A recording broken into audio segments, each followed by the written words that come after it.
Hello and welcome everyone to 2-Minute Tutorials, the very first episode of 2-Minute Tutorials. GLiTCHStarCraft here, and today we're going to be talking about expanding patterns.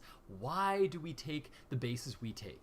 Well, there are two things that we need to take into consideration when we're talking about expanding patterns. The first is what style we play, and the second is what race we play. So let's take a brief look into the races and what kind of expanding patterns each race should be going for.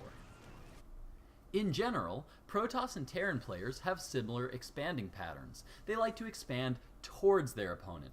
That's because Protoss and Terran have very strong armies that are not as mobile as Zerg armies are. So this means that they want to expand towards their opponent and place their armies in positions where they can defend their new bases and easily apply pressure to their opponents.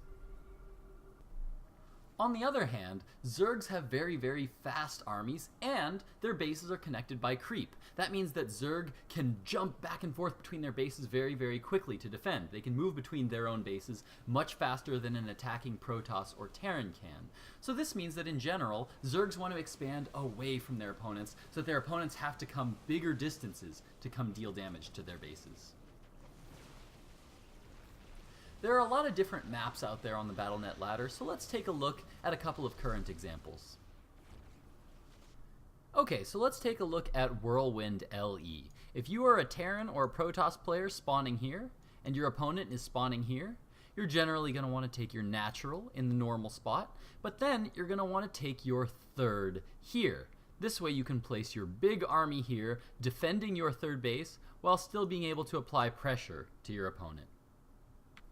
On the other hand, if you are a Zerg spawning here and your opponent is spawning here, you're going to want to take your natural in the normal spot, but then you're going to want to take your third here. This is because you can be harassing and attacking your opponent, but if your opponent decides to come at you and try to come for a counterattack, you can always come back to defend much faster with that speed advantage. And then you want to continue to expand around the map this way, away from your opponent.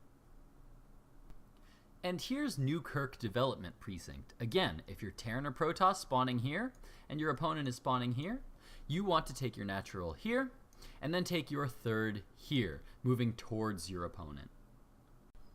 And again, if you are a Zerg player spawning here, and your opponent spawning here, you generally want to take this as your natural, but then this as your third, once again, so that you can be very defensive.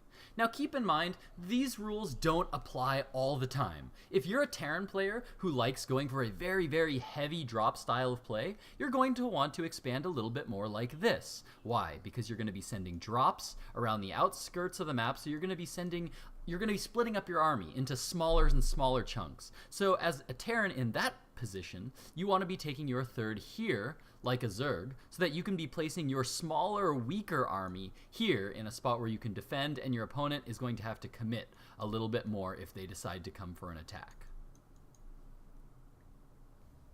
So I hope this has given you a little bit of insight into where we take our expansions and why in StarCraft 2.